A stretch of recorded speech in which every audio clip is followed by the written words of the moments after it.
Hello and welcome to our Bureau event today. It's an event brought to you by the Educational Effectiveness and Improvement SIG, and we have Vicky Bamsey here, who is convener of the SIG with me. I'm Tanya Ovenden Hope. Vicky works at the University of Plymouth. I'm at Plymouth Marjon University, so we have a bit of a Southwest representation here. The other SIG that has brought this event together for you is the Inclusive Education SIG, and we have SIG convener Louise Arnold with us as well today. Louise and I will be topping and tailing the event, and we have a whole host of fantastic speakers, all expert in the area, who are going to explore the professional role of the SENCo in quality educational improvement with you today. It's an exciting event that we've got planned. So each of the speakers is going to share their wisdom with you for about 20 minutes. And then Louise is going to chair a really, we think, quite challenging panel discussion with our speakers. And I'll be looking at your questions and hoping that we can get those answered in the sort of 25 minutes at the end that we have for that. And then Louise is going to round us off with a lovely plenary and bring it all back together. So welcome. Thank you for your time today. Please use the Q&A to ask us questions. I'll make sure that they're all looked at and considered, and we're going to get started. So I'd like to introduce our first speaker, and each speaker will introduce themselves and their roles a little bit more. Dr. Vicky Bamsey.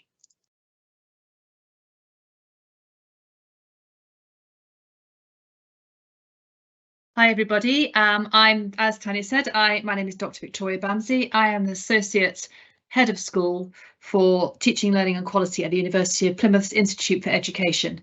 I'm also Programme Lead for the National Award for Special Educational Needs Coordination and Chair of the Southwest SENCo Consortium, where we work in partnership to deliver the award with 6 local authorities across the Southwest, as well as the University of Exeter. So in this presentation, which I'm about to share with you, we are going to be looking at the strategic role of SENCos in terms of educational effectiveness and quality improvement. I will highlight the proposals set out within the recently published SEND and Alternative Provision Improvement Plan and the impact this may have on the future of SEND support. So I'm just trying to make my slideshow go to full screen. If you just bear with me a moment while it thinks. And hopefully you can all see that now.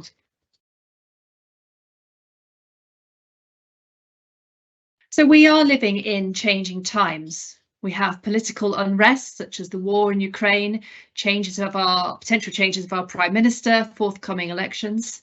We have a tightening economy, rising interest rates with an effort to curb inflation, increased costs of fuel, associated increases in costs for basic needs, from food to heating, and of course increased staff costs, and all of these impact on our schools today. There's an uncertain future, with proposals set out in the SEND and Alternative Provision Improvement Plan coming to fruition. The Ofsted inspection regime might be subject to change. We have changing legislation and of course changing teacher training. And it is in this environment that the role of the school SENCo is key to the well-being of vulnerable children and families. This was emphasised during the pandemic lockdown and has continued since children have been back at school. The workload of SENCos has been increasing, and I'm aware of several experienced SENCos that have left the role as a consequence. Of concern is the future direction of SEND provision and potential implications on children, families, schools, communities and support services. These include the potential deprofessionalisation of SENCos, the disempowerment of parents and children, a proposed increase in bureaucracy and a lack of reference to inclusive leadership. The concern is for SENCos to have a continued opportunity to engage with specialist training that develops leadership skills at master's level in terms of problem solving, critical thinking and reflexive analysis as applied to the SENCo role rather than generic leadership skills. So let's think about what that SENCo role is at the moment. The SENCo role is key, I would argue, to educational effectiveness. It is a statutory role within the maintained schools set out within Section 67 of the Children and Families Act 2014. And since 2009, new SENCos have had to complete the National Award for Special Educational Needs Coordination, the SENCo Award, within 3 years of taking up the role. The role is complex, and it includes a number of facets as set out within the SEND Code of Practice 2015. So it includes the strategic development of SEND policy. The SENCo has an important role to play with the head teacher and the operation of SEND policy. It has a key role to play within the governing body in determining the strategic development of SEND policy and provision in the school. And they are only most effective in that role if they are part of the school leadership team. In terms of operation of the SEND policy, the SENCo has day-to-day responsibility for that operation, but as well as this, they have responsibility for coordinating specific provision. That provision is made to support individual children with SEND, including those who have educational healthcare plans. The SENCo is also responsible for providing professional guidance to colleagues and will work closely with staff and parents and other agencies.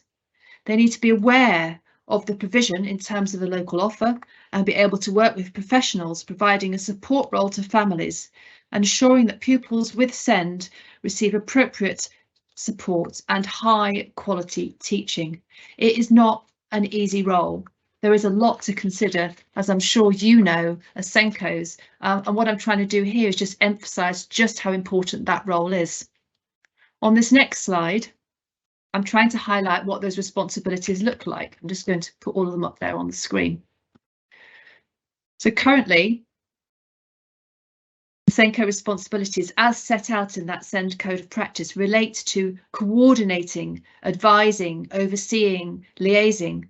The SENCo is positioned as a leader of SEND, whilst the practical day-to-day doing of SEND rests with the teacher. This is important to remember that it's a SENCo responsible for coordination as opposed to a SEND-do, the doing of day-to-day SEND. It's important to ensure that the education in that school is effective and for the SENCo to be able to drive improvement where needed. In order to do this, they need time and space away from that day-to-day doing of SEND in order to be strategic. The SEND and Alternative Provision Improvement Plan does not specifically indicate that the SENCo role itself will change, although I was interested to note that any reference to SENCos having a strategic role, as per the Code of Practice, seems to be missing. The document suggests that the SENCo role will widen to include having SENCos in further education colleges, as well as strengthening the early years SENCo role. Bearing in mind that at the moment, the early years foundation stage statutory framework does not require early years SENCos to hold a SENCo qualification. Although SENCos are mentioned 28 times in the SEND and Alternative Provision Improvement Plan, this is in relation to the proposed introduction of a SENCo NPQ. Where school leadership is referenced, it is in terms of a SEND lead, and that is in terms of working with a career leader. SEND leadership is referred to in terms of senior leadership. SEND expertise is positioned as a role that sits with the MAT CEO and school heads. More detail can be found on page 48 of the improvement plan if you want to find out a little bit more. But what I found interesting was that the SENCo is not mentioned at this point.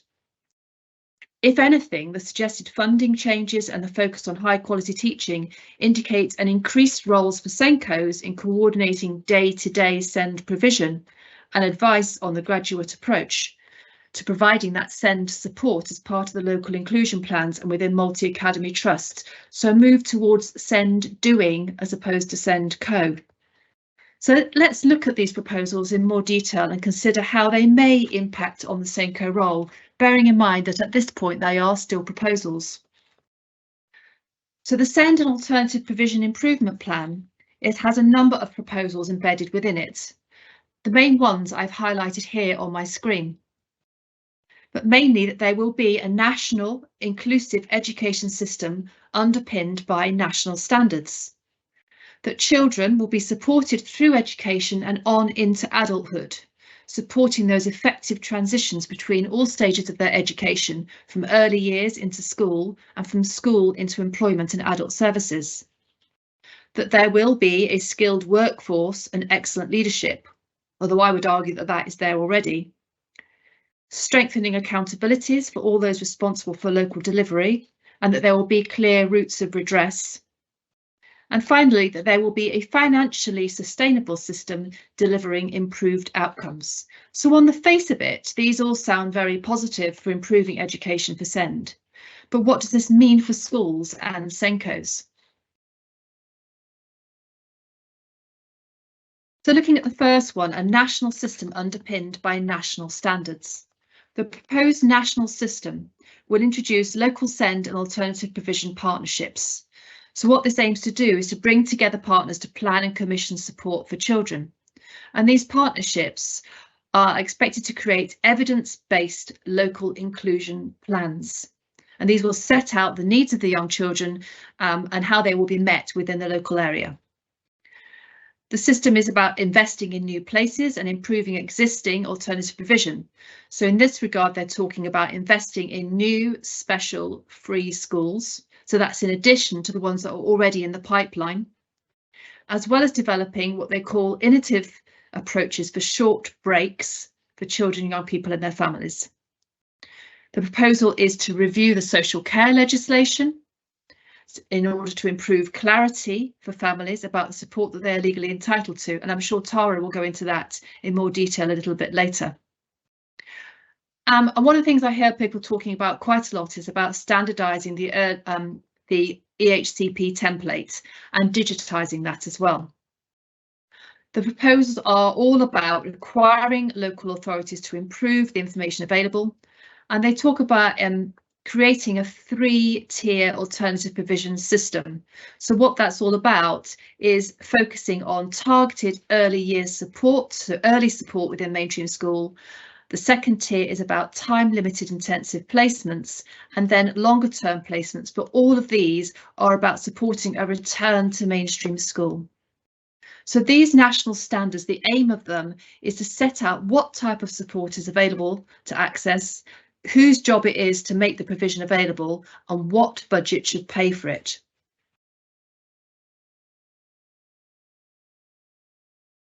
The 3-tier model of support places the emphasis upstream. So it's about keeping children in schools rather than moving them out to alternative provision. And based on this, I believe that the SENCo workload will increase with a move towards in-school interventions to fix a problem. The proposal is that a steering group will be set up, and the proposal talks about spring 2023, but I haven't heard the detail of that yet. And that steering group will devise these national standards. Perhaps an indication of the membership for that steering group can be seen within the green paper and the people that were consulted for that. And that consisted of MAT CEOs and chairs or directors of national organisations such as the Early Years Alliance and Ofsted, not those on the ground, those who are individually impacted by these changes, such as parents, young peoples, SENCos and teachers. So all in all, my concern with this particular proposal is the potential increased emphasis on targeted early intervention. Not so much a problem there, but the increased intervention workload that brings for schools and how SENCos and schools manage that.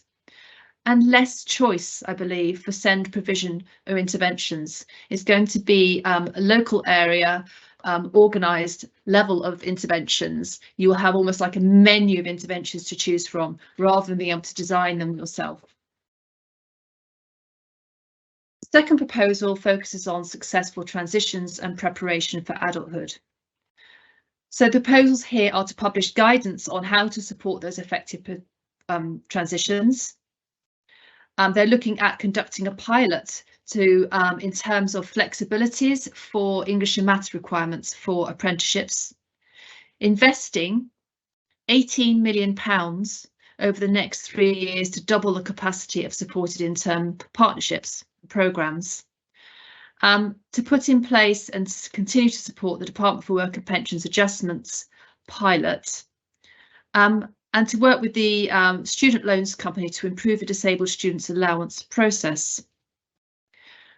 What they're looking at doing is the Department for Education working more closely with the Department of Health and Social Care to identify how they can improve those transitions from education, from child services into adult services. So the proposal to improve transitions for people with young people from SEND into further education and employment is of course welcomed.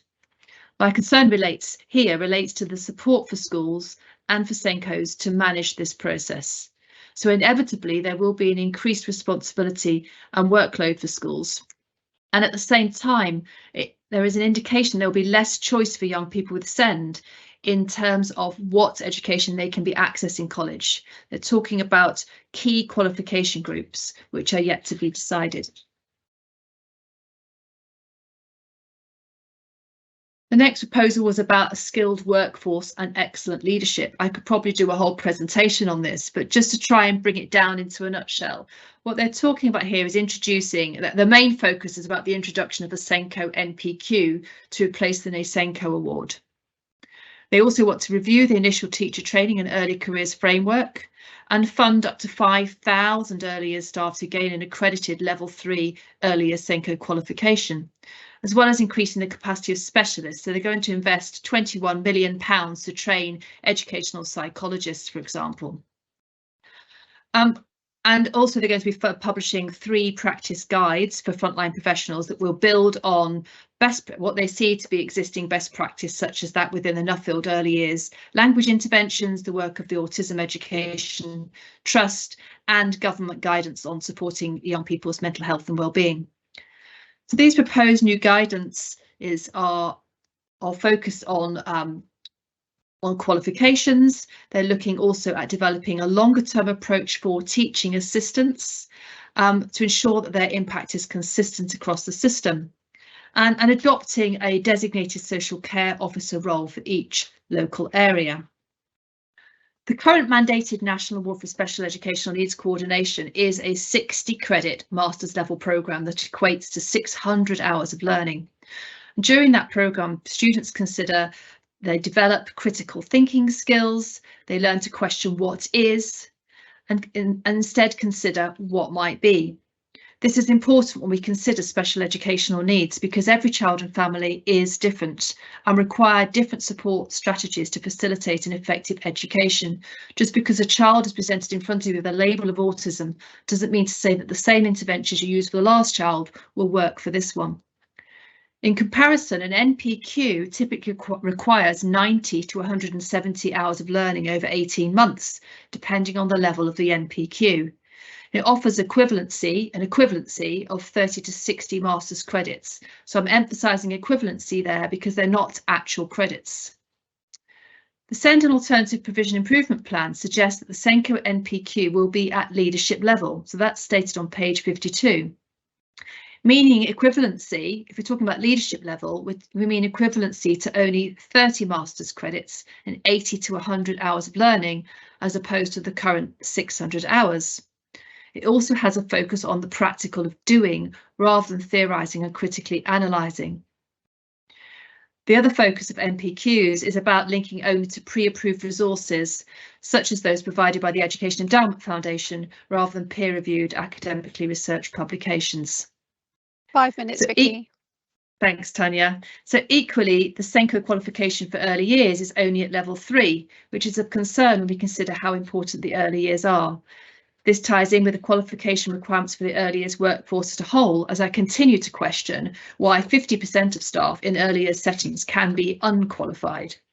So all in all, these proposals seem to be reducing qualification expectations for those working with SEND.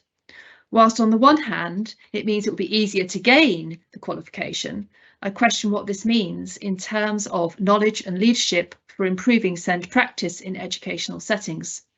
It indicates a change in role for SENCos, who rather than being a senior leader in schools will become a middle leader, rolling out standardised resources and TA deployment, rather than assessing the needs of the individual child and family and planning for those needs strategically. In terms of strengthened accountabilities and clear routes of redress, here they're talking about introducing an inclusion dashboard, updating area SEND inspections and introducing a ladder of interventions for local areas. They're talking about strengthening the redress for individual disagreements, but don't go into great detail about what that will look like, and developing a national alternative provision performance and framework. So here we're seeing the frameworks, standardisation, dashboards.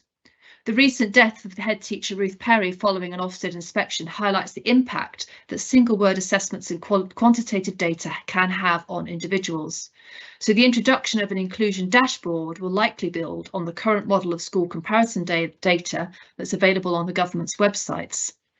Using data in this way will create an environment, no doubt, where schools are driven by the data rather than the needs of the child.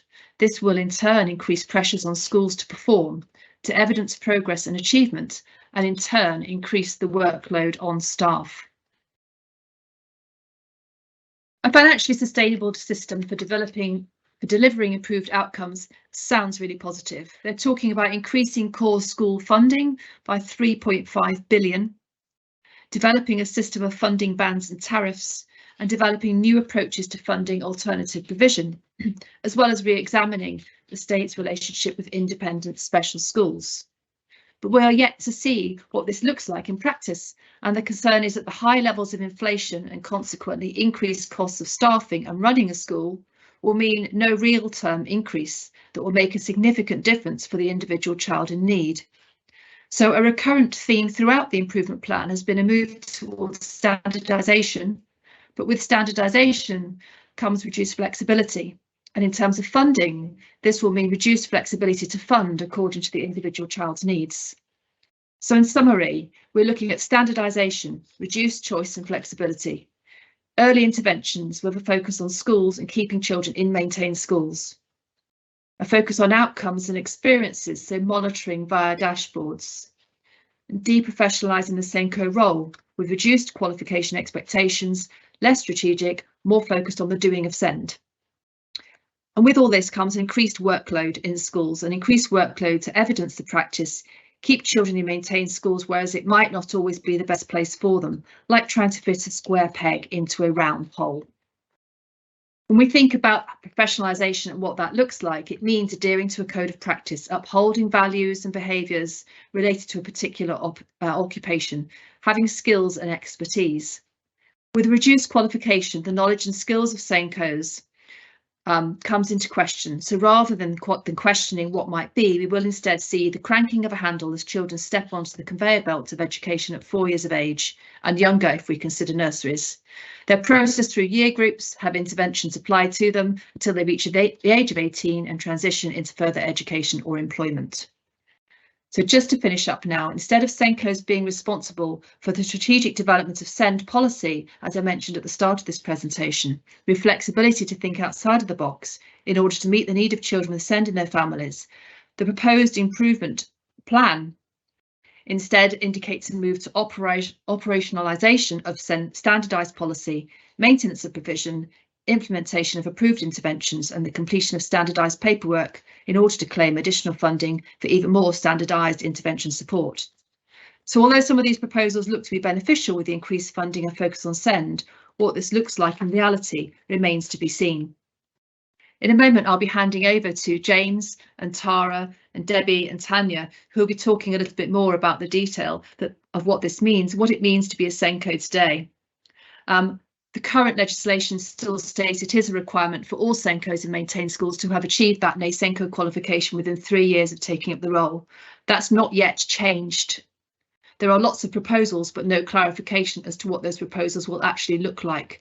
So what we want you to be doing today is to become an advocate for change, to have a voice, to make a difference to what those proposals will actually look like when they come into practice by the year 2025. So I'll finish up there now. I'll close down this presentation and I will hand back to Tanya. Vicky, thank you very much. That was incredibly interesting, and I think we're seeing it across the whole of the education sector, this deprofessionalisation. So it's very sad to hear how prevalent it's appearing in the SENCo world. Vicky, thank you. We're going to move on to James now. So I'd like to introduce you to Dr. James Tarling. James, if you'd like to put your camera on and unmute your mic. And we've had a few technical issues today, so Vicky's going to be sharing James's PowerPoint for him. So if I think Tara is. Oh, is it Tara's Tara? going to be sharing it. Going to. Yeah. Fantastic. So there may be a little bit of communication between the two of them. And thank you also for the questions that have already been posed in the Q&A. Please keep putting them in and we'll get to those with the panel discussion. Brilliant. Thank you very much for that introduction and for bearing with the technical difficulties. Everything was lovely and beautiful, as they often are before these these high pressure moments. And then I think for some reason Teams Live didn't particularly like the Teams on my computer. So do excuse me for communicating with Tara. To start with, actually, Tara, if you could move to the second slide, please, that would be fantastic. So I am just here to sort of say that there are no specific trigger warnings or anything like that in my presentation, but there will be some tenuous references to glam rock, and I've recently discovered the joys of GIFs and animations in PowerPoint. And for that, I apologise. But in all seriousness, I'm mindful of accessibility, so I will provide a GIF-less version with less visual information after the session. I can't do anything about my shirt, though, I'm afraid. I'm not prepared to strip in front of 40 strangers. Those days are gone. But just to kind of introduce myself a little bit, I'm currently a consultant SENCo working in early years and a researcher at the Plymouth Institute of Education. I spent the last sort of 25 years in different classrooms in various capacities before kind of finally crossing over to the dark side of academia. And up to that point, I was assistant principal and SENCo in a large specialist SEN provider. As a researcher, I'm really interested in what happens when you give teachers and students more ownership of their learning, particularly in relation to sustainability, social justice and creativity. My starting point for this is curriculum fundamentally. And to kind of pick up a baton from Vicky, really, this idea of advocating for change and continuing to make space for non-standard approaches and for thinking outside the box.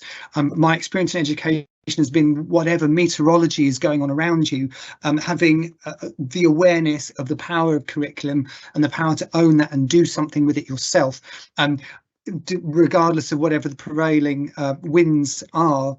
You have a certain amount of agency to kind of move and change. I'm going to be speaking a bit more about that in a moment. I had the fortune to begin my post as an assistant principal just 2 weeks before the first lockdown, looking after a large college where all the students had EHCPs.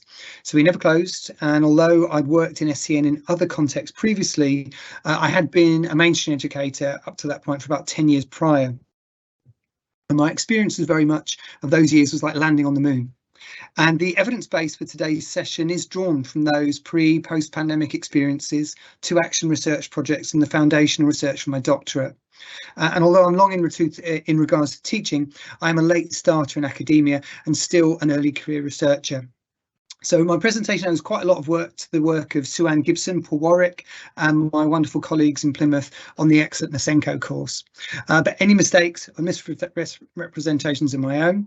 And this is a personal response. It is an attempt to communicate the coordinates that guided, sustained and navigated me across the pandemic divide during a time of, as Vicky so aptly described, rampageous, I would say, social upheaval and indeed personal change.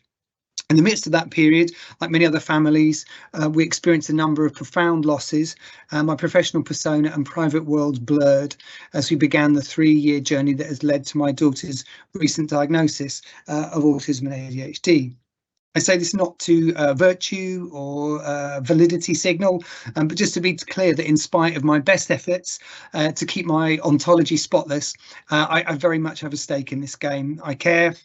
I suffer, I laugh, I cry, I'm opinionated and occasionally a bit sweary, although not on this forum.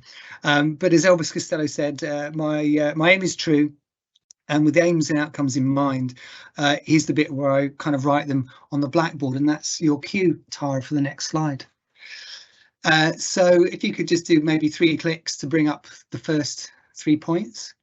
So what I'm hoping to do today is kind of explore a little bit how theory and practice has helped me to negotiate, evaluate and recultivate my sense of purpose as a SENCo, but also as a system leader, and what I'm now seeing hopefully as something of an agent of educational change that has social justice very much at the core of my practice.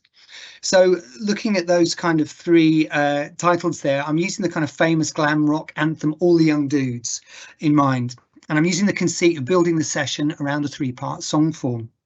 Verse, and chorus, which is the classic 36-bar pop song.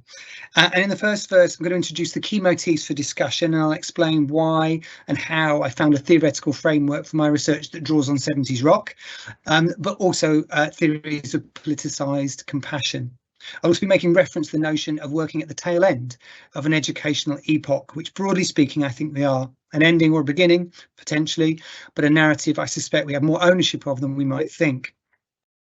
In the second verse, it's, as is often the case with pop music forms, the motifs will be explored in more depth in relation to problematizing the SENCo experience. So navigating contested professional territories, preoccupations with prescription in curriculum, and the very performative cultures that Vicky's just been talking about, which brings us to the chorus, the rousing, possibly even uplifting response to the context and the problem, and I'll be offering theoretical coordinates that have helped me, in particular, placing the notion of politicised compassion and the necessity of pedagogical partnerships at the heart of this response. Lastly, I hope to offer some practice for change around the idea of power to the pupil.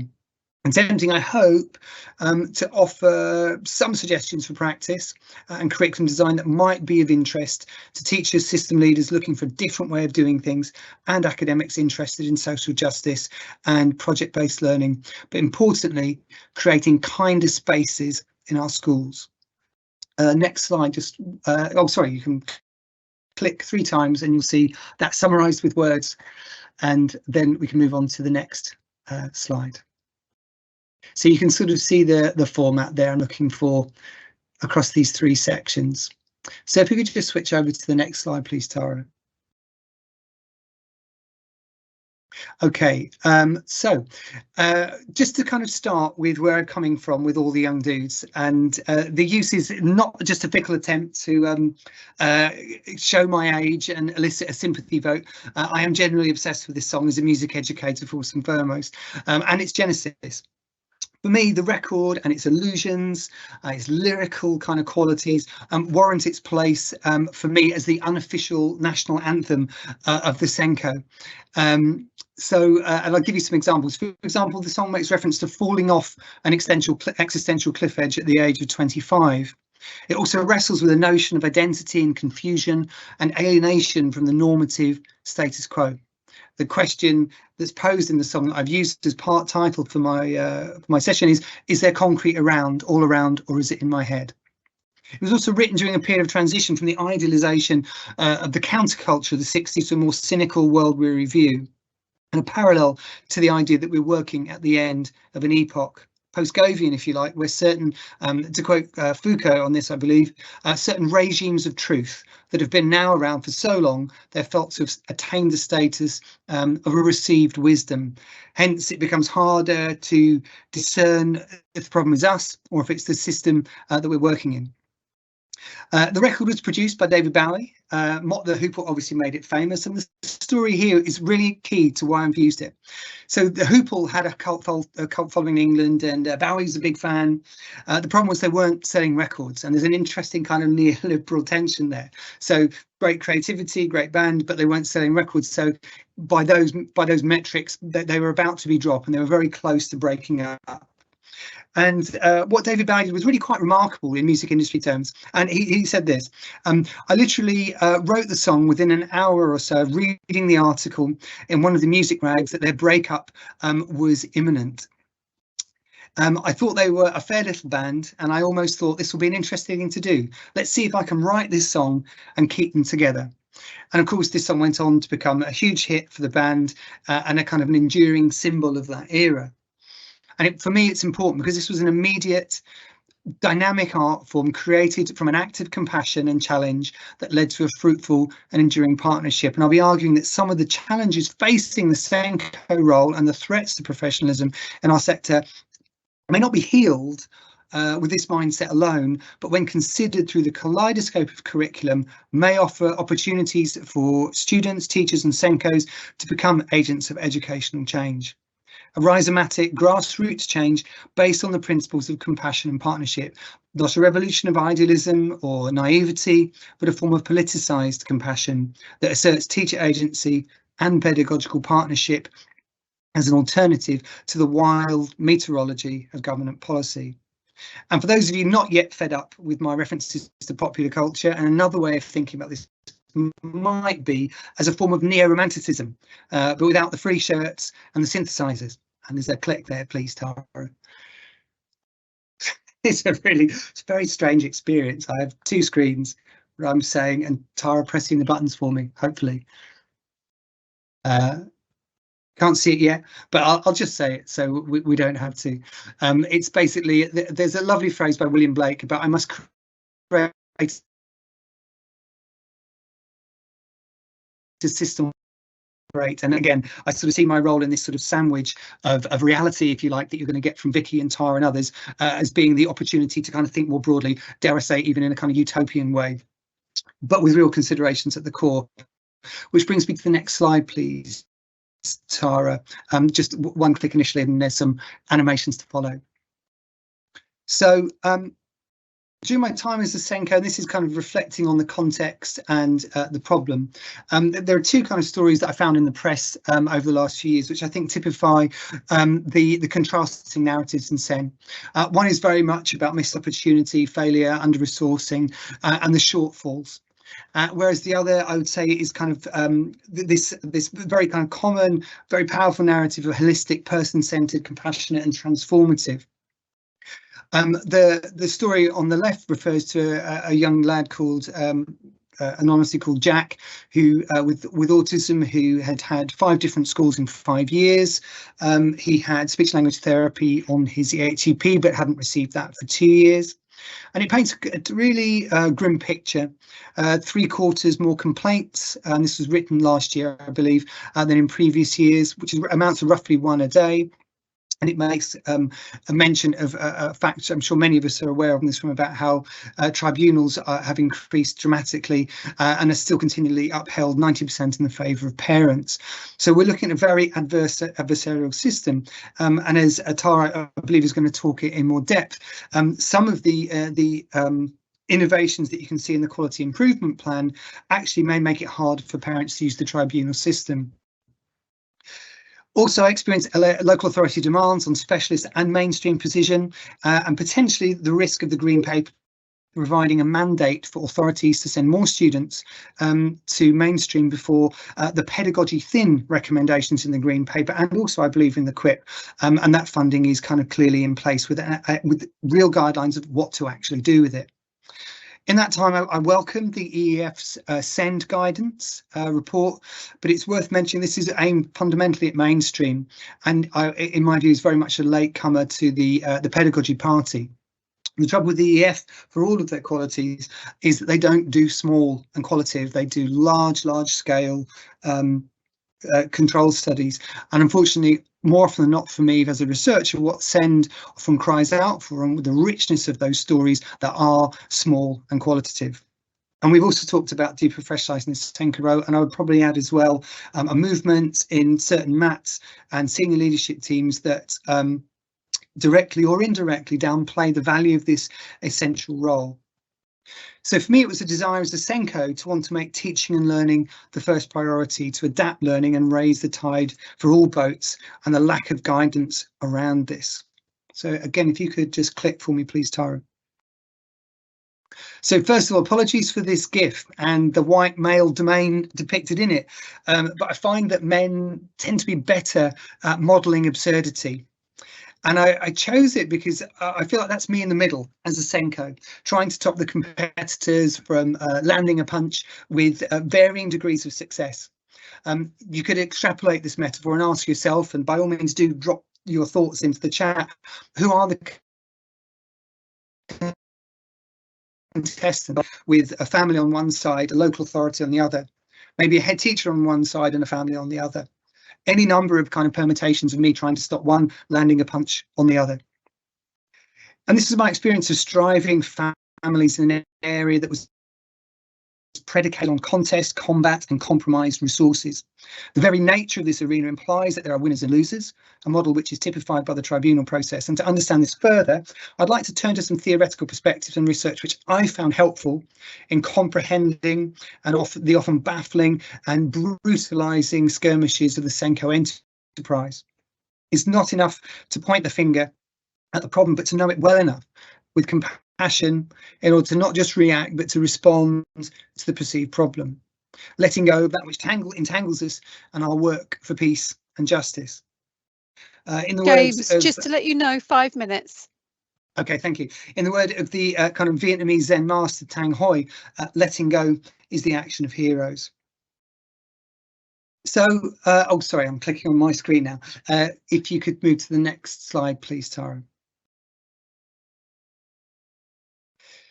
So the theoretical coordinates that have helped me, sorry, and the next slide as well, please, that has allowed me to kind of get across this divide, has been fundamentally about developing compassion critically. And that's compassion not as a pitying sympathy, but as a heart cry for action, an action-orientated, effective state that requires one's strength to stand with the suffering. And that can go broadly to civic compassion, an idea developed by Paul Warwick, the idea of kinder learning spaces that position educators as facilitators of civically engaged, compassionate learning. And this in turn leads me to politicise compassion, also action-orientated, critical, but this time a collective response of solidarity to the status quo of neoliberalism, exclusion, micro and macro forms of inequality. And for me, the most workable articulation of what this could actually mean in practice is the idea of pedagogical partnership. And this is where I'll bring it into the kind of praxial world of curriculum design. For me, that is a ground up rhizomatic map of transformations.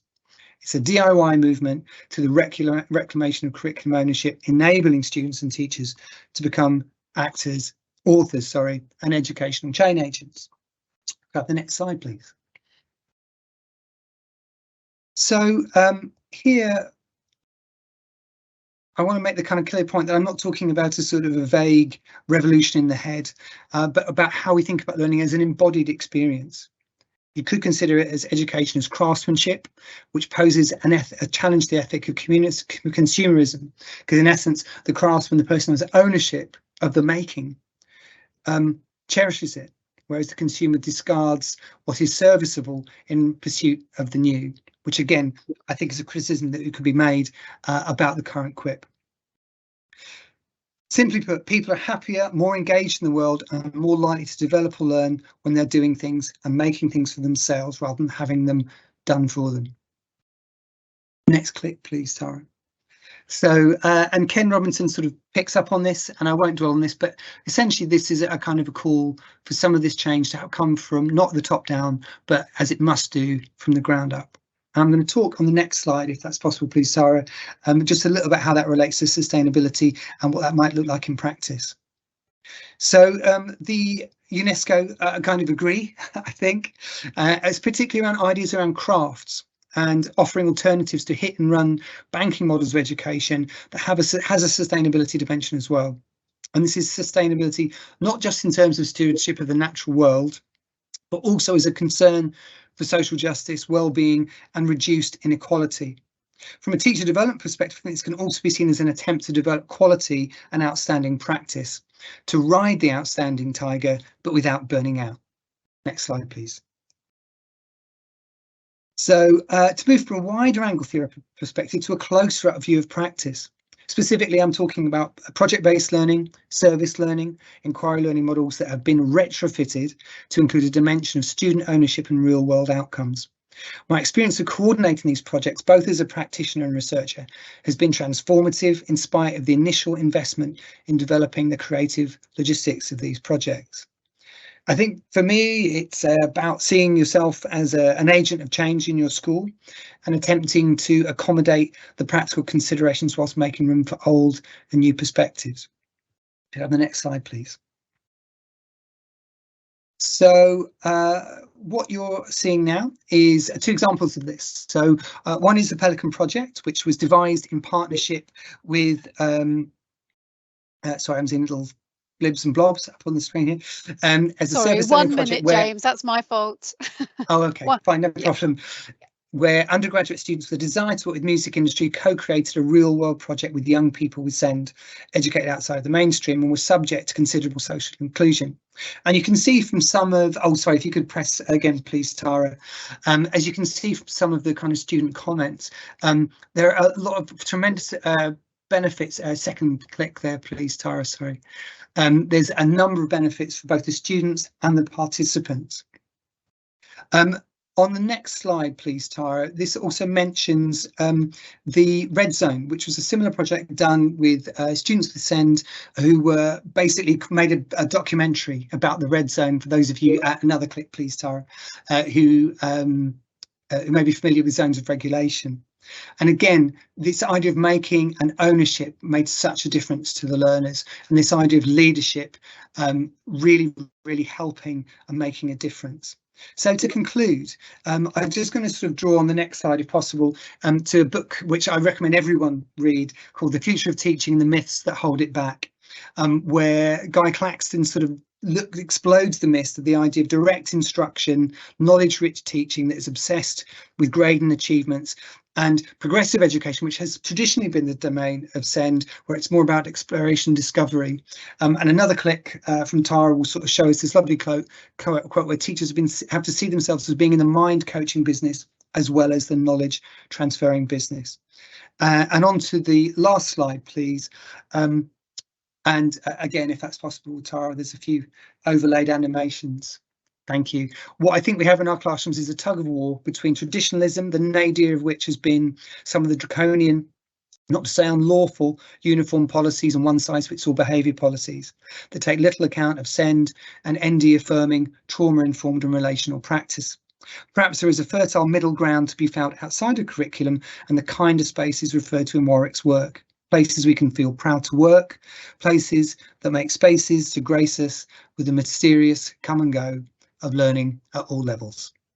That looks a little bit more like that next picture. And there's a little quote there you can read on a subsequent animation, but that's my my section concluded. Thank you very much for listening and kind of bearing with three screens and somebody else doing the clicking for me. I really appreciate you listening. That was incredibly interesting. Thank you, James. And the way you speak has your musicality within it, so it was lovely to listen to you as well. So thank you. Thank you. We now have Tara Vassallo from the University of Plymouth, who's going to talk to us about parents' insight on the SENCo role. So over to you, Tara. Thank you, Tanya. That's lovely. If you can just bear with me, I've just got to move out of James's slideshow and just find my own.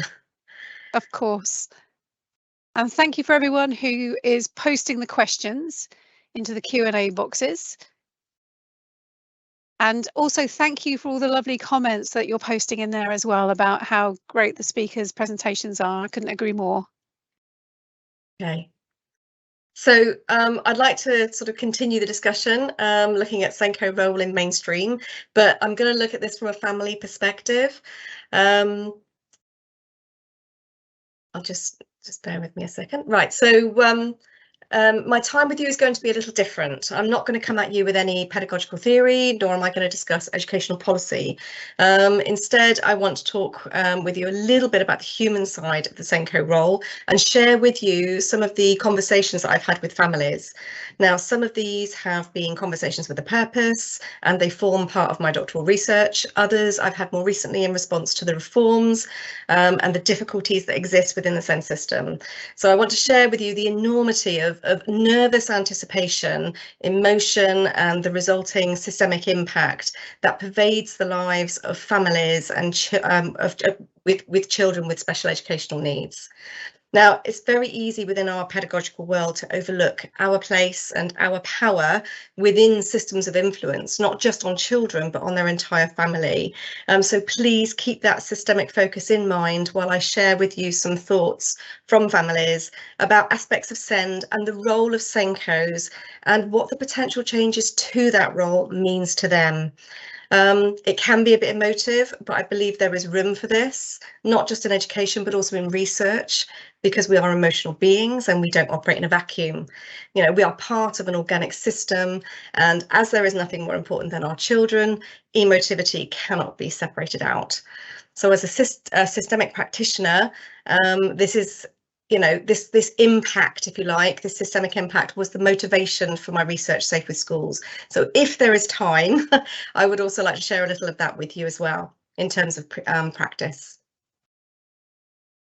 Okay. So who am I and what qualifies me to talk to you today? In my day job, I'm a researcher and lecturer at the University of Plymouth, the Institute of Education. I've got a psychological background with a focus on SEND and a primary interest in autism and other neurodivergent perspectives. I also work with families every day in the voluntary and community sector. I co-chair our Parent Carer Forum, part of a national network commissioned by the Department for Education, whose main function is to gather and represent family voice in terms of service creation, development and delivery, and feed that into strategic working partnerships with local authorities, education, health and care service providers and practitioners. Now, PCFs strongly support the co-production agenda to ensure a done with approach to SEND as opposed to a done to approach, which is why PCFs hold or should hold a strategic position in each local area, providing a connection between families and services. I also run the Plymouth Parent Carer arm of the National Autistic Society, supporting autistic children, adults and their families. And finally, I guess, and most importantly, I'm a stakeholder. As an educator, part of a neurodiverse family and a parent carer, I'm immersed in SEND from multiple perspectives and have been for around 15 years. So the Green Paper and SEND Improvement Plan have already generated a lot of feedback from parents. And you don't need to go past the executive summary to get the message that more young people with increasingly complex needs will be educated within mainstream. Whatever your thoughts are on that, whether you feel this is a good thing and it meets your inclusion philosophy, or whether you are concerned about the impact, I'm sure feelings will be as mixed here as they are with families. So families have already observed significant contradictions within the strategy. For example, a single set of identical standards applied uniformly across the country sits alongside a philosophy of individuality. A dearth of diagnosing clinicians and long clinical wait lists sits alongside a promise of early intervention and early identification. Established performance targets based on standardised testing sit alongside an approach of individuality and celebrating success, whatever that looks like. A promise of less bureaucracy sits alongside a more complex disputes process, making challenge more difficult for families. I mean, the list goes on. The surface message is that there is room for flexibility with and acceptance of difference within the education, but the subtext tells a different story, and families are aware of this. So families have many concerns about the state of the SEND system, and with good reason. We know it's failing. Every government report and independent review says so, and the new plans have already been described as falling short of transformational. Every day, families are bombarded by the media, which together with their own and peer experience reinforces to them what a broken system they're navigating.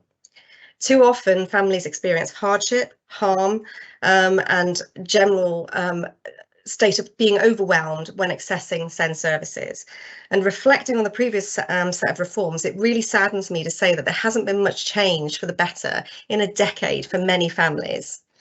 An entire generation of children have pretty much come and gone with little improvement to outcomes. In some areas, there's been some significant decline. However, a key message from families. Not seeing the slides. Somebody's just said they're not seeing the slides. Okay, I'll try again. My apologies. Can you see them now? Somebody tell me. Yes, that's good. Thank Yes, you. we can. Thank you. My apologies. Okay, so a key message from families. You've all missed the. I'll send the slides out with Vicky so you can have a look yourself. But a key message from families is that they value and they need their SENCos. If they have a good relationship with their SENCo, it is treasured. If they don't have a good relationship, they are clear about how much they wish they did. So please don't take my word for it. I'd like to give way to the voice of families. This is why I said it would be a little bit different this time, and share with you their thoughts and feelings on questions I put to them about how the SEND reforms impact the role of SENCo, both in their lives and in the lives of their children. Okay. So I apologise in advance for the amount of text on these slides, okay, but I wanted to bring you the words of families in a balanced way, and that means sharing the spread of responses. These are just some of the comments that families have shared with me about their view of SENCos. These are by no means all of them, but they show a mixed picture and represent a broad spread of parental opinion and experience. Many felt that the SENCos are increasingly less able to help them, already being undermined by a differing school agenda to that of families and often teachers.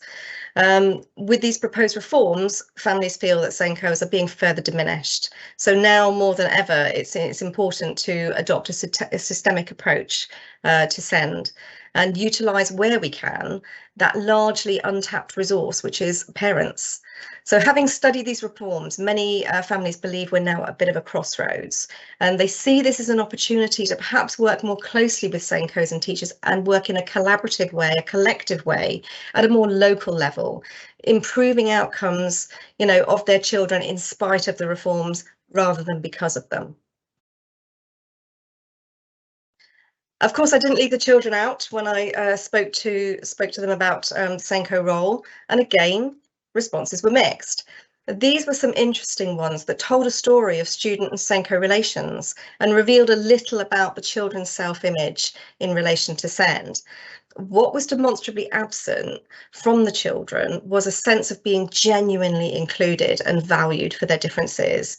There was and is an undertone of compliance or failure, and that schools and peers didn't really want them. They felt tokenistic.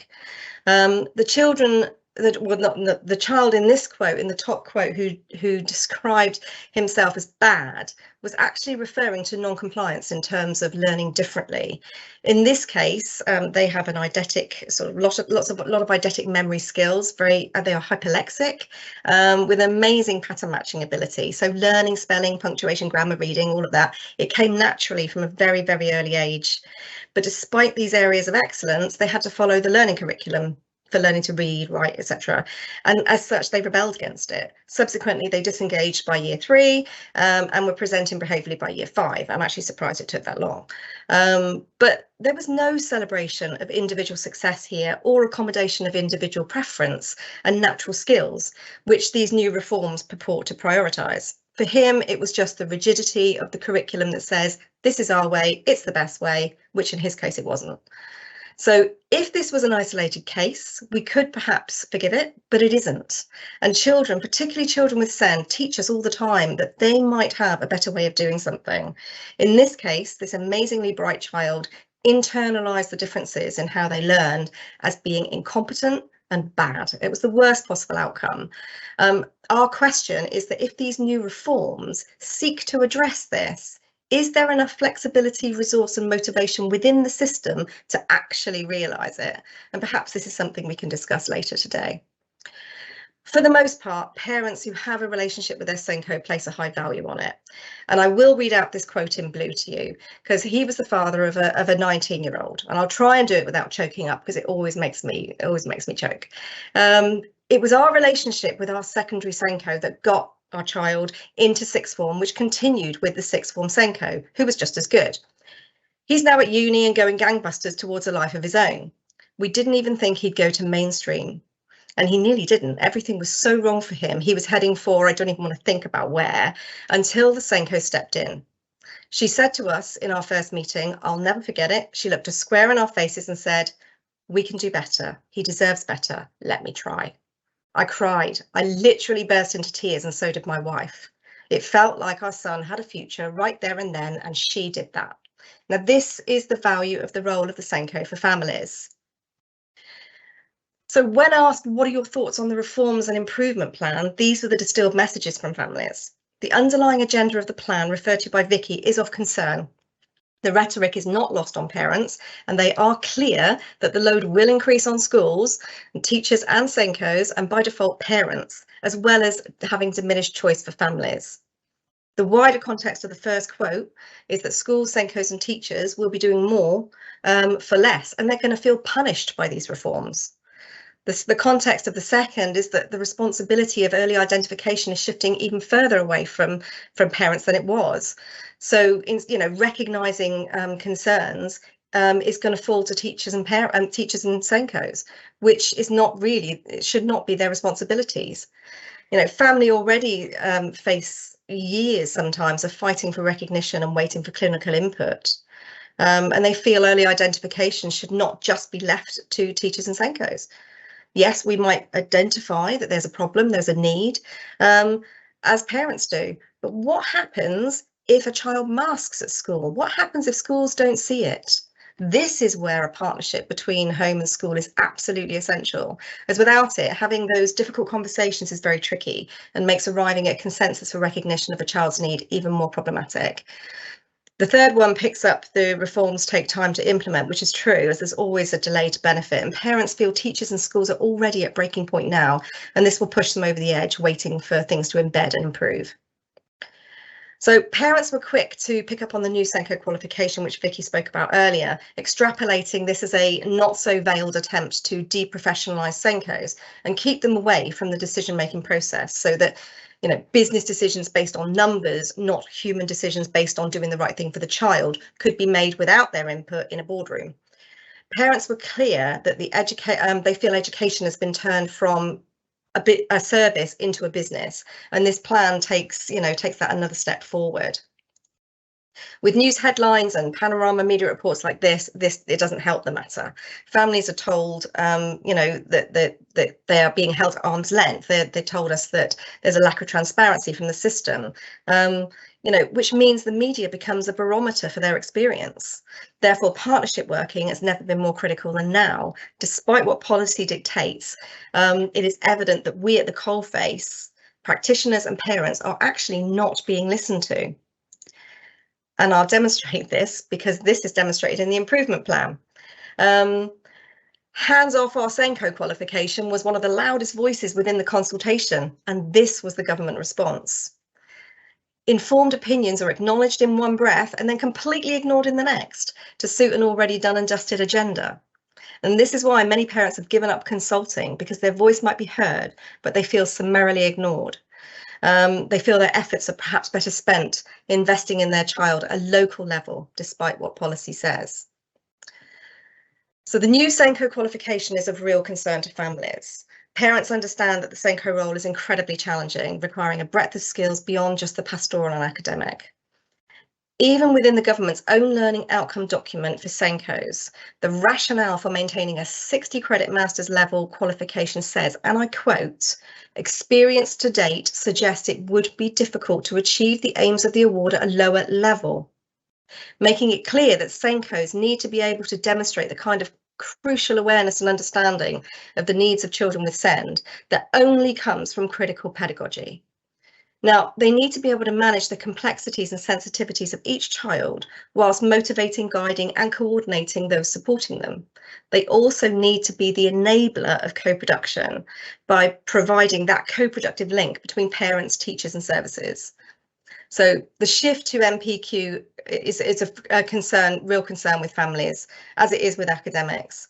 It's a concern that this will result in a downgrading of the qualification, which in turn may undermine the role in other areas, particularly the pedagogical expertise provided by the SENCos through the National Award. Questions of rigour within the MPQ have still not been answered, and parents are quite frustrated about this. I think some of these quotes from the parents highlight that concern, particularly the parent that said, SENCos should be one of the most, if not the most, qualified staff in school. 5 minutes. Thank you, Tara. Okay, I'll probably have to cut this short, but the plan to reduce the 3-year latency in qualification was welcomed. However, it's still lacking in specificity. What's more concern to parents is protecting SENCo time and ensuring SENCo role is upheld as an intrinsic part of the senior leadership team in order to maintain that equitable profile of SEND within the educational setting. So far, the response from families is that they interpret this as an attempt to dilute the SEND status and the SENCo status with it, and limit the power of the SENCo role. I think the parent in the fourth quote made quite an interesting point when she said her SENCo made different decisions after training. So families are aware that ideology always outpaces action and change, and they know it's not enough to simply send your child to school, ensure they do their homework, read with them each day and trust the education system. They feel they must drive their child's support forward, but they can't do that alone. And neither can teachers and SENCos. Parents and SENCos and teachers need each other, and the only way to do this is through genuine co-production, which means developing relationships and sharing knowledge. Now, the last parent said, it's magic really, but I assure you it's not. It's not rocket science, it's relationships, something that was the focus of my doctoral research. I've put some key messages here from SENCos, which I will include in the slides that I'll send you. But whatever the reforms bring, doing the right thing for the child remains a focus for families, and doing that in collaboration with parents is crucial. So to close, I just want to touch briefly on how we did this within my doctoral research using an approach called Safe with Schools, or SWIS for short. SWIS is a 2-day professional development programme for parents and teachers of autistic children in this instance, but realistically could be adapted to any system around a child with specific educational needs. SWIS emerged from a combination of parents of autistic children who came to us for post-diagnostic support in terms of a programme called SAFE, and the positive systemic impact and benefits from my own experience of having a strong relationship with my son's school during our time living in Australia. The difference I experienced when we came back meant that I knew there was a better way.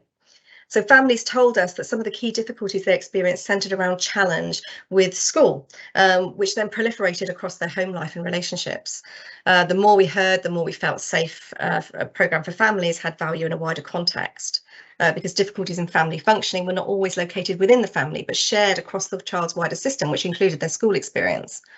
So, however, the only contact parents seem to be having with schools and teachers seemed to be when something went wrong and was actually crisis activated and therefore already steeped in tension and potential conflict. So parents told us that the difficulties that involved school had a disproportionate impact on their well-being and family cohesion. But interestingly, when we spoke to schools, teachers told us the same thing, that difficulties in the classroom, whether they were problems from home or difficulties transitioning from one context to another, or simply difficulties in educational context, disproportionately affected them, their well-being, and undermined feelings of efficacy in their role and contributed to their burnout. So in many cases, parents felt their child's needs were not met in school, creating difficulties at home. And as the child came, home distressed, they felt the school was responsible. And teachers felt parents were too lenient and did not resolve the child's school anxieties enough or prepare them well enough to return them to school. And each was positioning the other as part of the problem instead of a partner in the solution.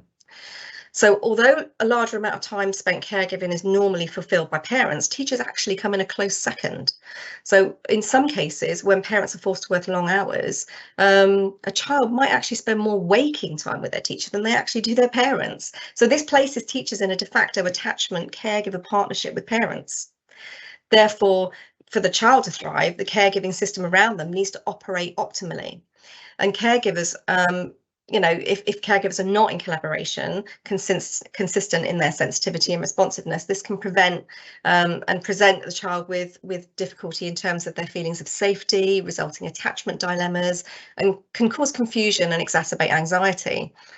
So like SAFE, SWIS is an attachment narrative-based programme rooted in established methods of systemic family therapy and informed by attachment theory.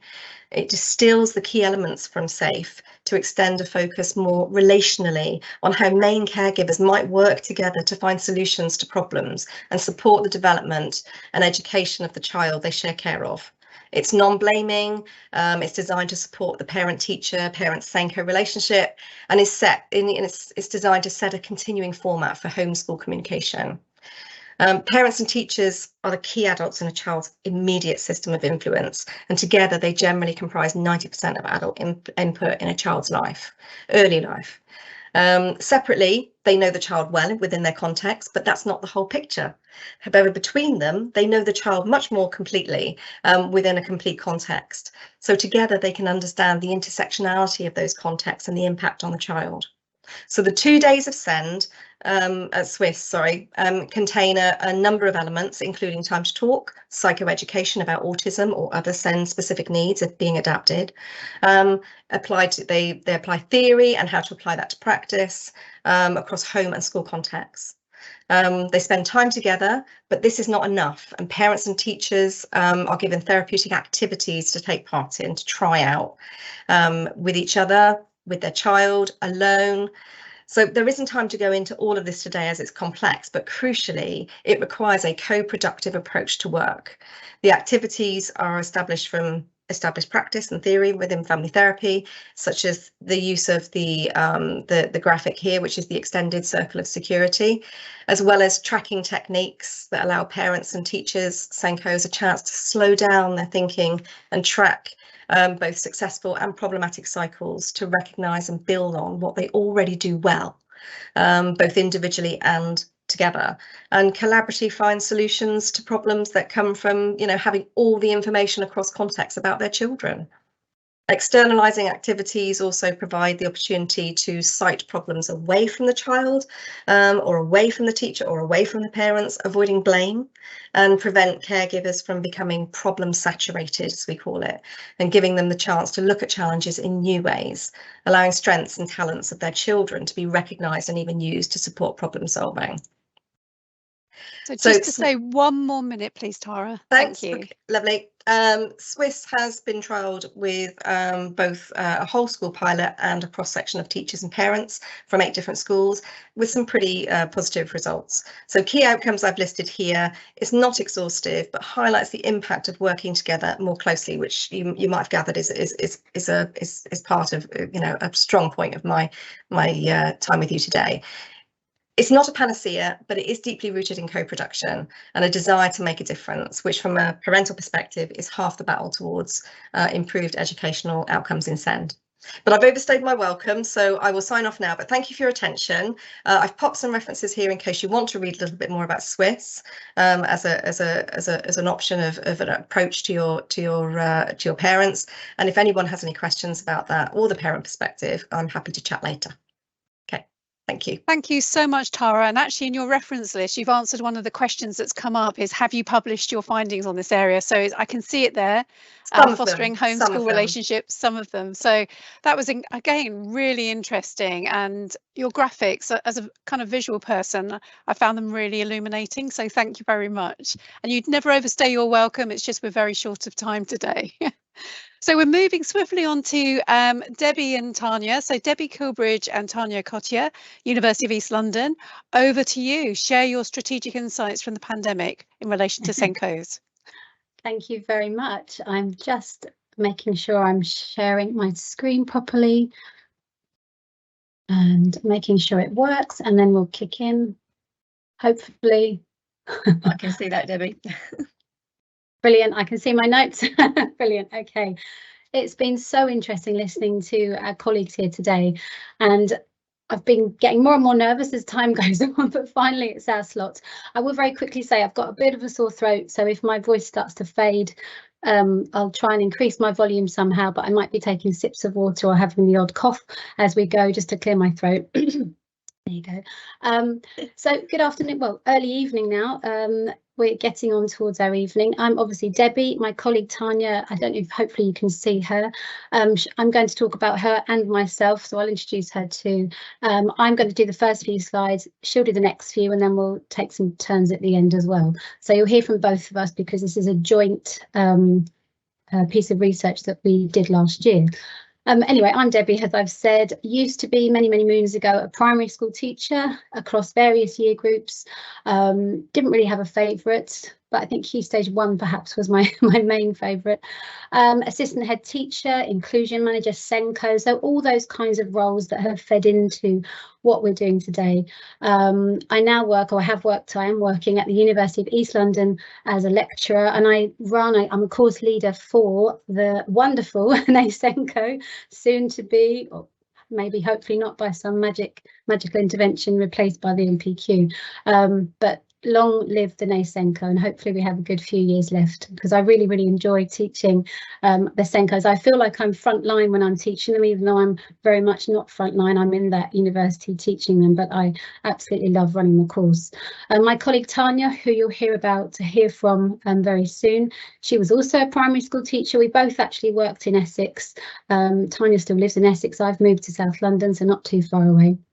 Has also taught every year group from nursery to year 6, and she's also taken on a number of roles such as SENCo. She was part of the SLT, the senior leadership team. She then worked for the local authority, obviously Essex, as a specialist teacher for autism and speech and language and communication differences before joining the INSET team, where she developed and ran training for SENCos and was part of the team leading the SENCo. So we have very similar backgrounds, and hence working together, I think, which works so well these days. And she's currently the course leader as well, so we're both course leaders. Tanya runs the course for the Masters in SEN at UEL as well, obviously. So a little bit about our research. Over a year ago now, but last year our data collection took place, and we focused specifically on exploring SENCo experiences of how needs were met with pupils with EHCPs, education, health and care plans, both during and after the COVID-19 pandemic.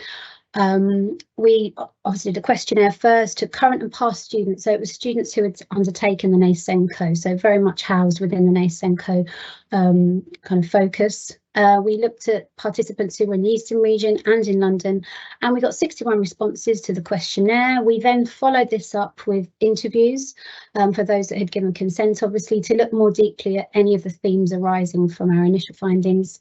Like I said, this all took place last year between January and June.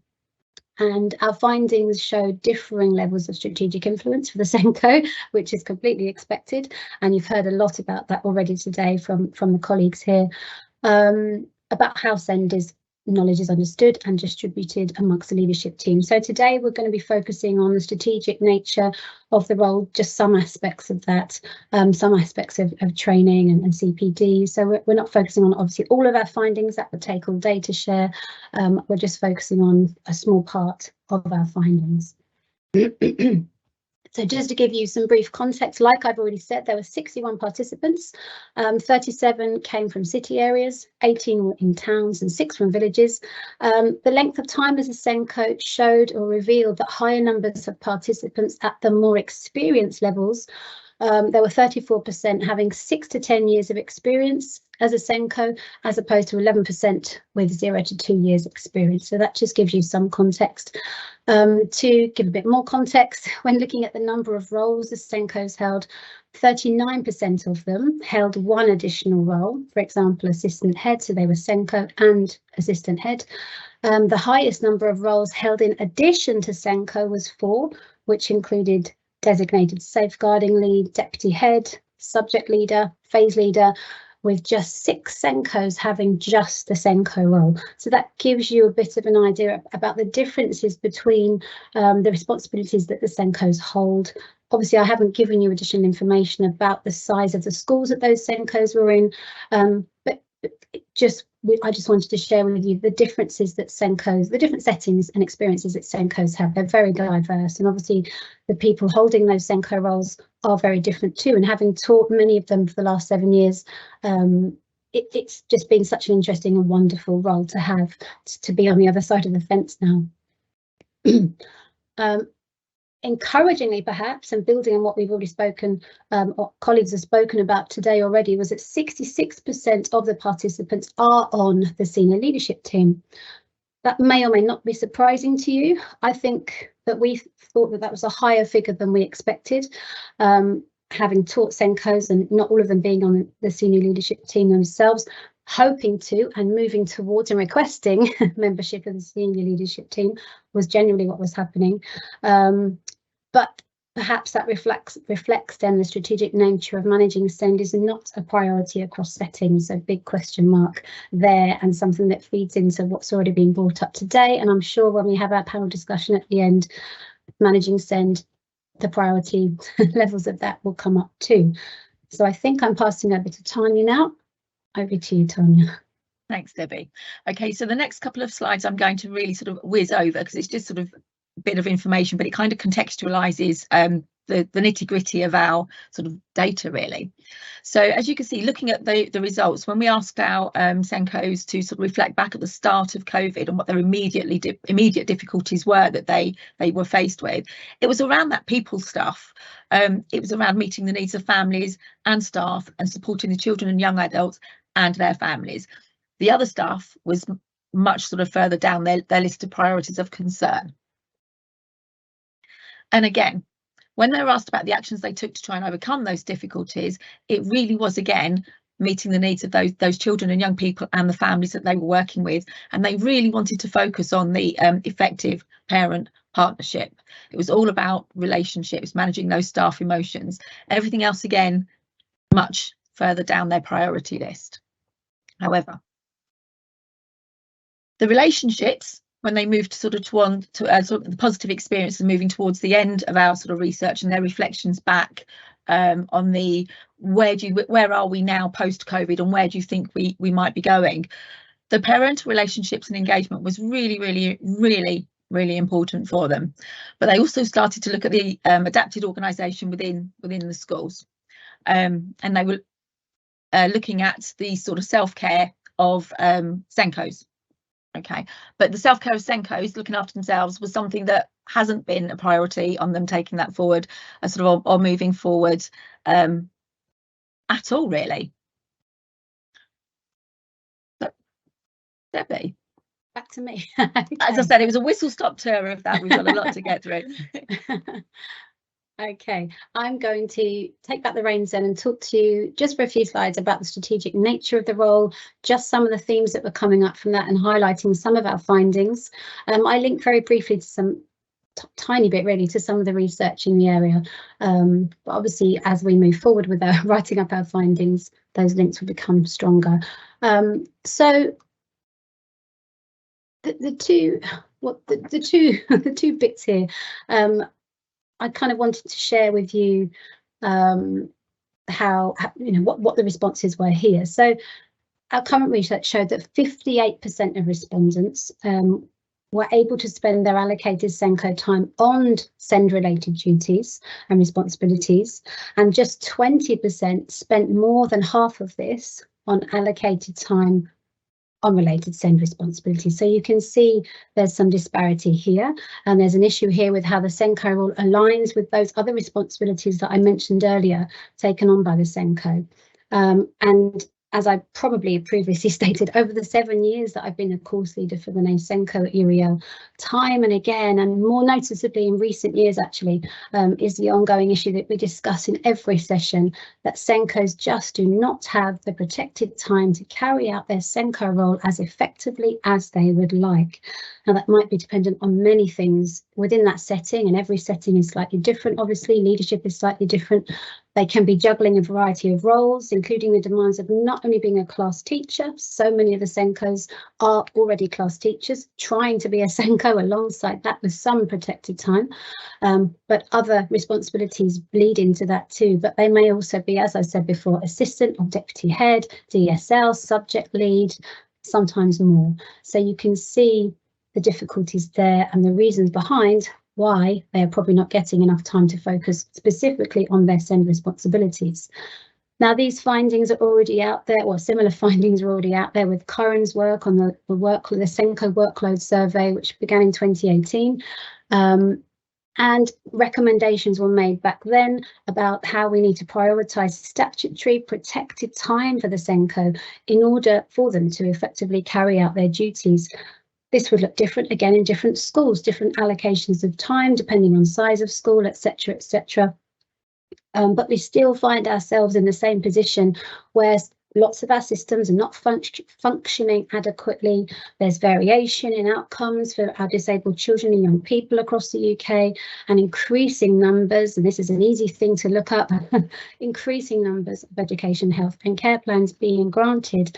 And the SENCos are telling me time and time again, obviously length of time to get that EHCP, but then the quality of the EHCP that is coming back, the content of that does not necessarily align with what was presented initially, or it doesn't reflect that child or the setting or the access to certain provision. So there are many, many issues that need to be unpicked further, and Tanya touches on a few of these a bit later on. When those professionals, when our SENCos, other professionals in the settings don't have protected time to carry out their role, despite the increasing demand for their input, it's our children and young people who experience the effects. And Ofsted were finding between 2016 and 2020 a lack of co-production and joint commissioning and poor quality EHCPs, like I just said, in addition to issues with identifying and assessing need. So this has already been stated by colleagues previously. It's nothing new. We already know this. So moving on to looking at some of those themes that we drew out, what does it actually mean for the SENCos that took part in our research to be on the SLT? First of all, just linking to some work by Middleton and Kay and Curran again, SENCos who are members of the senior leadership team were seen to be more successful in enacting their roles, and they were seen to hold increased strategic influence. But there is a bit of a question mark there. That will kind of come out later on. However, obviously this is not currently mandated in legislation. It remains inconsistent with the rationale behind the new SENCo MPQ, which states that the MPQ would help improve SENCo's leadership expertise, making them well placed to sit on a senior leadership team and inform the strategic direction of a setting. So a little question, well, a middle size or a large question mark around that. A brief and encouraging reminder that 66% of respondents were on the SLT, so that is encouraging. But what does it really mean, like I said, to be on the senior leadership team? For the SENCos that were answering, it was recognised by lots of our participants that members of the senior leadership team to which they belonged needed to care and know about SEND. It shouldn't just be the SENCo that is a member of that senior leadership team that holds all that knowledge. So how can that knowledge that the SENCo is holding be shared amongst the senior leadership team? What might that look like? That doesn't tend to be the case at the moment. The SENCo is holding that knowledge. Whether they're holding influence alongside that does not necessarily happen, but how could that be shared? That was the sense we were getting from our findings. And when it comes to power and influence and how they may or may not work together, the power status related to a senior leadership team role does not necessarily equate to influence. One of the participants stated, and I quote, "You can get there from the middle even better than from the top sometimes." I'll just let you think about that for a minute. You can get there from the middle even better than from the top sometimes. Think about that if you're a SENCo listening. What might that mean to you? Another participant said, "It's good in terms of psychology of your position, how you're perceived by the rest of the staff, that you're not automatically seen as part of that group at the top." So this example actually states the opposite, that you can be more influential outside of the SLT. So we've got two differing, this was a minority of participants that were stating this. And again, it depends on the ethos of the school that the participants were in. But I found that really interesting, that they actually found in their experience, they could do more when they were not a member of the senior leadership team. I remember one participant in the interview describing how he preferred his time not to be taken up by attending multiple SLT meetings. He would use that time to enact aspects of his SENCo action plan, for example, and that was a big part. He actively remained off of the senior leadership team, and he felt as though he was a very successful SENCo as a result. Just to let you know, 5 minutes. Oh my goodness. Okay, sorry, Tanya. That's okay. That's fine. No apologies necessary. I'll whiz through. Time passes a lot quicker, doesn't it, than you realise. Okay. Let me scroll down at my notes. Time and workload. I think I've made my point there about not being on the senior leadership team. I will push forward to the next slide. I do apologise, Tanya. Okay, intrepid SENCo. How intrepid are you? You need to be pushing forward, brave as SENCo, because your agenda isn't always the same as the school agenda. There were some pros and cons to share here. One really positive aspect was that knowledge around SENCo could be distributed. I had some more points about the middle leader there, as opposed to being on the SLT. Cons, very quickly, some of the SENCo said that they thought they were seen as the SENCo role was quite a lowly job, and they were working only with the bottom end and not the top end. A few suggestions for future practice. I'll just share one and then I'll pass over to Tanya. Another setting described how using online courses to train TAs have been a game changer and had a knock-on effect of making TAs feel valued and more highly skilled. I won't take away Tanya's time, so I do apologise, Tanya. Over to you. That's fine. Do you want to skip over that slide, because they're just titles? That's fine. So as I said, it was the people stuff that actually really mattered to our SENCos. But they really wanted to get the staff on their side. They felt they really needed them to trust that they were there to support them, rather than, you know, as Debbie's been saying, be part of that team that sort of is checking up on them. So they really wanted staff to actually understand what their role was, the strategic nature of their role, and how it was they were there to really support them in supporting the children within their class. You know, and getting them on their side to do that was really, really important. One SENCo said that they were supposed to be a specialist in so many things, and the staff expected that, parents, children, and the senior hierarchy, and that they found was quite sort of stressful, really. And they were also sort of a more general sense of feeling uncomfortable with trying to fill the gap left by those specialists that were no longer on hand, and that the SENCo was wary of their own knowledge and whether or not it was actually good enough to support staff in meeting some of those specific needs within their settings. I'm just going to whiz through my notes just to see if there's anything else I wanted to say there. They sort of wanted to be sort of creative and non-threatening in how they went about this as well. They didn't want to be telling people what to do, but they wanted to be supporting people in sort of developing and understanding. And actually sort of therefore the training courses were really, really important, and how they went about training and gaining sort of CPD was very important. So if we can move on to the next slide, Debbie. The SENCos were saying it was really important to recognise the training needs of the staff in their setting in relation to SEND at that particular time, but also recognising the context of their setting. And they wanted to plan, you know, training accordingly to sort of meet those needs. SENCos on our sort of research mentioned training and differentiation, different categories of SEN and particular diagnoses, and scaffolding were just some of the things that they really engaged in developing their staff with. But SENCos wanted this knowledge to be generalised, and one person mentioned this was much easier to sort of happen within the early years rather than sort of further up the school for some reason. SENCos really mentioned the value of having those experts to deliver the training, and whether this was face-to-face or on Teams type of training or distance learning modules. So they really missed having experts around, so experts from health or from sort of the local authority to come in and support staff with some of our children and young people, or their children and young people.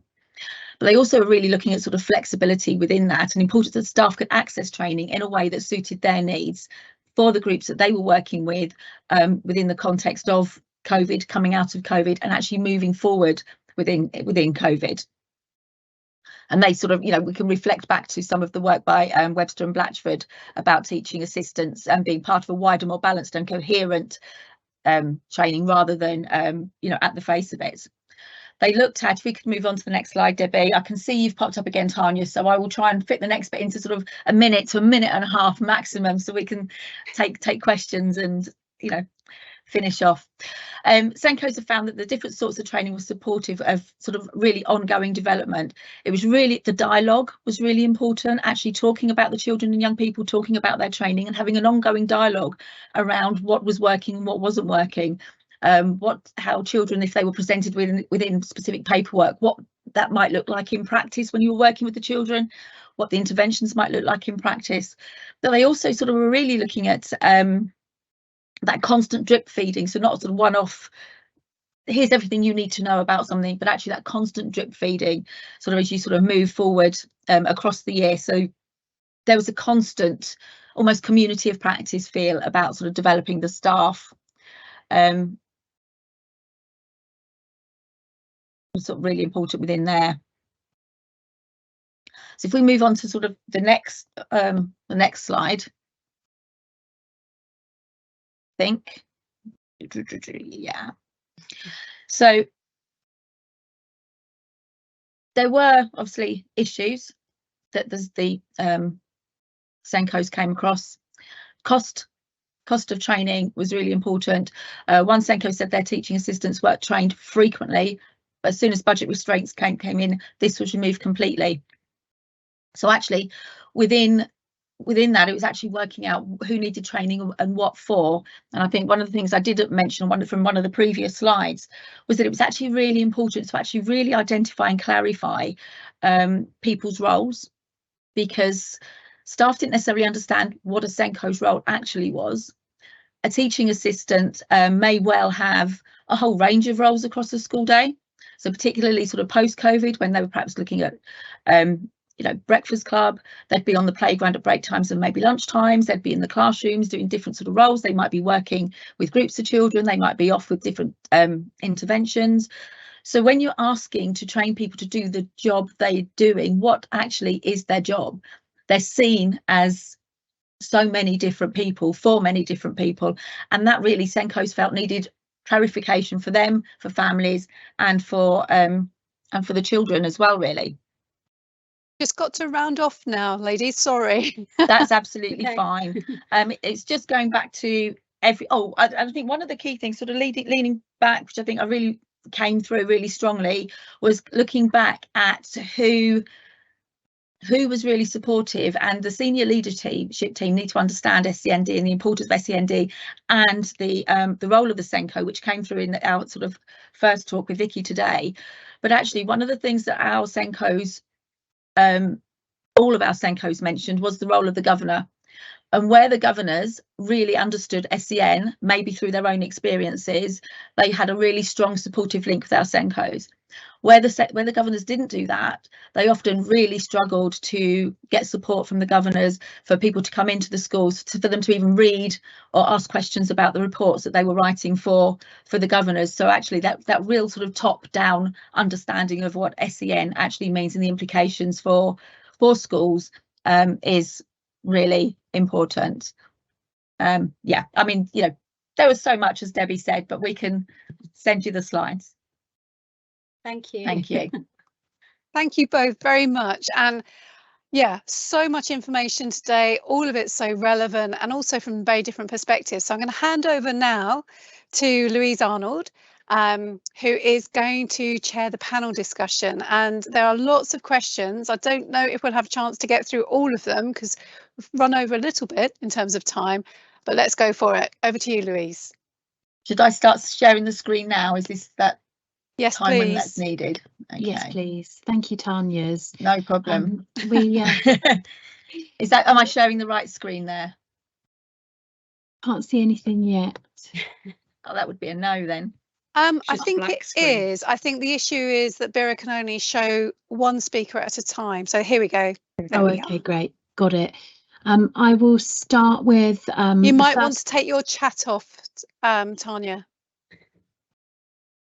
I will There we start go. with the earliest question, which was asked during Vicky's presentation, but I'll open it up for all panel members. This is a question from David. Given the concerns of the UN CRPD, the Convention on the Rights of Persons with Disabilities, about the increasing numbers of children and young people placed in segregated special schools in the UK, what is the role of the SENCo to promote inclusive education and high quality, equitable education? I wonder if James might be well placed to answer that one.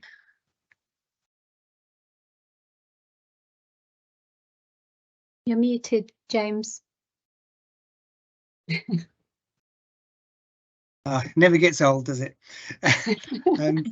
Yeah, thank you for that question, David. Yeah, it's a really interesting one. I was just sort of writing a few things down and reflecting on that in relation to I think the point that Tristan made in the chat earlier on about the that very interesting finding about the SENCo that felt actually they were better off not involved with the school leadership team. And I think there are so many tensions at work here that I'm kind of almost at a point, partly as a SENCo myself, of feeling like it's professionally a very risky position to take. But from a SENCo perspective, that it's almost like you need to see yourself as not working for the school at all, but working for the child, the young person, the family, whoever. And I think the special school mainstream inclusion debate is a huge one, which I'm not necessarily the best person to talk about. But I mean, I think for me, there's a phrase that's been used earlier about the intrepid SENCo as well. And I think this idea, which I love, and I think for me, it's about courage, and it's about sort of speaking for the young person, not for whatever the school regime and system is. So I'm kind of very indirectly answering your question there with some sort of slightly vague positions that SENCos can take, but I think that's kind of what's needed now, really. So I'm going to leave it there and see if anybody wiser than me wants to dive in on that one. I would just echo that. I wouldn't say I'm necessarily any wiser, James, but just thinking about it from the SENCos that we teach, their perspective, regardless of the setting that they're in. Like you say, it's the child, the young person, the family, the professionals within and outside of the setting that they're working with, that needs to remain at the heart. And it's the co-production, it's the professionalism around the individual that needs to be at the heart of whatever is being taken forward, or whatever the key momentum needs to be. I think also, if we think about the SENCo as having a strategic role, strategically, it's about developing that whole school approach to promote inclusive education and high quality, equitable teaching, because unless the whole school have got it as part of their approach, then it's not going to happen in the classroom. If we remember that the SENCo should have that sort of coordinating, overseeing role, it's the teachers in the classroom that are doing SEND, and therefore we need the teachers to be promoting inclusive education in their day-to-day practice as well. I think if also just if I can revisit the question as well, because there's a lot to unpick here. To me, this comes back to the initial points that have been raised about professionalism, or the need to continue that level of professionalism and re-professionalise, I would argue, because I mean, certainly my reading, and I wrote with a few of my colleagues here about the Green Paper, which obviously subsequently given birth to the new QIP. But I mean, my reading of that was that the direction of travel is for what is that the government and local authorities recognise that specialist provision is hugely expensive. So there's an economic and fiscal momentum to see students placed in those, not in those situations. But I can, speaking as somebody who has worked really across the board, including mainstream with high numbers of special needs provision, you know, I think the risk of, and this is not me making a challenge about the statement about segregation, special schools being segregatory per se, but it's making a point that that segregation exists everywhere. And from a social justice point of view, particularly in mainstream, you know, and where we see, you know, I've forgotten the percentage now, but the percentage of children with SEND who are in the kind of euphemistically titled reset rooms and so forth throughout the day is dramatically higher than their peers. So I think it's, for me, to really answer your question directly, it's almost turning the SENCo role into being a kind of an agent of social justice, and to stand up and speak up for those exclusionary practices wherever they take place, whether it's in mainstream or in specialist. Thank you all. I'll move to the next question, and it's about the MAP models of SEND, multi-academy trust models of SEND and inclusion leads. And how do you think these roles are promoted or factored in to the plans for SEND moving forwards? I think that we're already seeing that move towards multi-academy trusts having a single SENCo who then oversees a number of schools. So the role is becoming centralised. And I suppose my concern there is that their role then becomes more in supporting the doing of SEND in schools rather than that strategic development, because more and more we're working in an environment where everything is being standardised. So there's less and less opportunity for individual SENCos to be looking at their cohort in their individual setting and understanding strategically what is the best thing that we can do to develop this school's practices. Instead, we're having this sort of role to roll out the standardized interventions, standardized strategy that's going to happen across all schools. So quite negative, but I think there is a reduced opportunity for SENCos to strategically develop everything if it's going to be standardized. I've got some strong feelings on this one, but I don't want to not let anybody else jump in if they also want to speak. But yes, I'm going to have to be careful what I say here. I've got some really strong feelings about this in the sense that, and I'm speaking anecdotally, not as a researcher here, but I'm aware of MATs who have. I think there's a danger that's what's happened pre and post pandemic is that during the pandemic there was a kind of a newfound awareness of mental health issues. There was a newfound awareness of the need to work more closely with the community in some schools. And this, again, I have to be very careful. I'm not damning schools per se at all. And there was a kind of a softening, you know, those boundaries became more porous. There was much more of an ear, if you like, in senior leadership teams to kind of hear those narratives that were more holistic, more person-centered. It's sad to say, my experience anecdotally is that that there was a kind of a period of flux, which we also saw in the local authorities as well, in terms of their willingness to fund certain kinds of provision for SEND, where there's been almost like a snapback, and a number of schools where they've begun to kind of reclamp down on behaviour, on dress code, a number of different things. And I personally, I feel in some of those cases that some of which have been quite high profiles, where schools have acted in a way that was not at all neurodiversity or otherwise affirming, and that actually, and this is possibly the cynic in me, but that sort of sees that the school's emphasis is much more on the attendance data, the performative aspects of their outputs. So actually having a strong, vocal, well-educated SEND voice within their school is not suiting the needs and the culture of that MAT.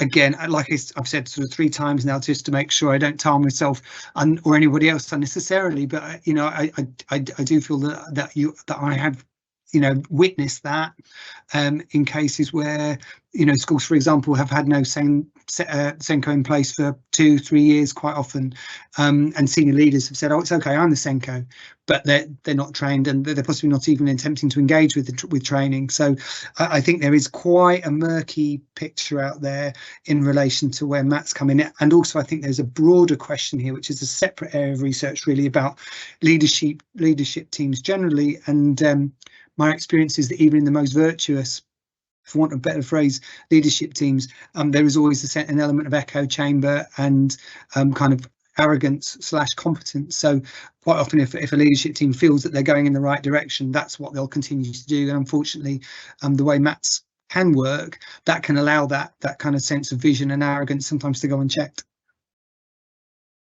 Thank you. There we go. Said my piece. That links rather well to what I think will have to be our final question, a quick fire question.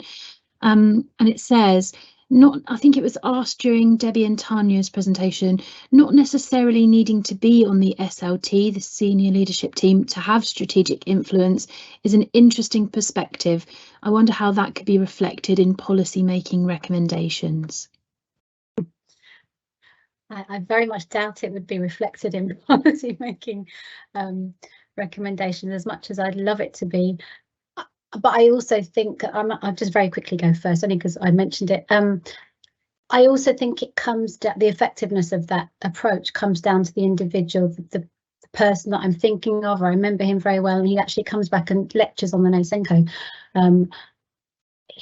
His kind of ethos, his personality, his nature, his approach very much suits the fact that he can get that line into the SLT, but remain off of the SLT, but have equal power, if you like. He is a very intrepid SENCo, to come back to that. That was a phrase I made up, James. Thanks for recognising that. He is very intrepid and he pushes forward without fear. He's fearless, I suppose. And he's very happy to say he would hate to be on the SLT, because all that would bring the stress and the time consuming nature of being on the SLT, and he's much more effective off of it, and staff are more likely to approach him because he's not on the SLT, so he remains more influential in that way as well. But over to someone else, sorry.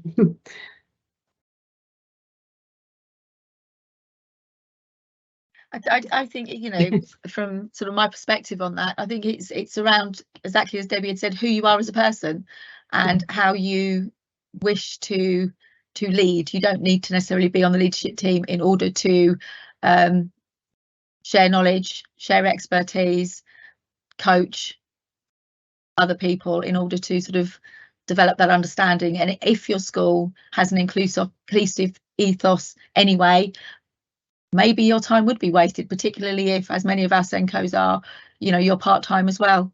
I you know, as Debbie said, I don't know if it would be ever reflected in policy. I don't know if it should necessarily be reflected in policy, but if it works within a particular setting for a particular individual, why not, I guess. I think it should certainly be reflected in policy that the SENCo needs to have a strategic influence, whether they are on or off the SLT. Absolutely, they need to be part of decision-making processes across the board, you know, without doubt. So that an element of that needs to be reflected somewhere. Yeah. Thank you panel. And I skipped over all the wonderful comments that were left in the Q&A that thanked speakers for their really interesting, really informative presentations, but they are there, and thank you for sending those. I have the very difficult job now of following those excellent speakers in bringing together this event and providing some closing remarks. So our discussions today centred around the SENCo role as it is, but also some of those key issues that were shared around the proposed changes to the role itself.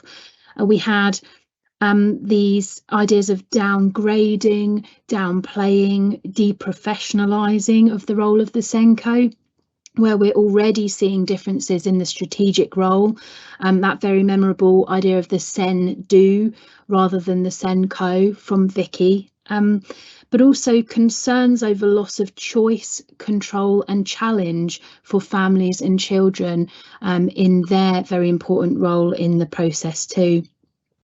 The speakers encouraged us to be advocates for change.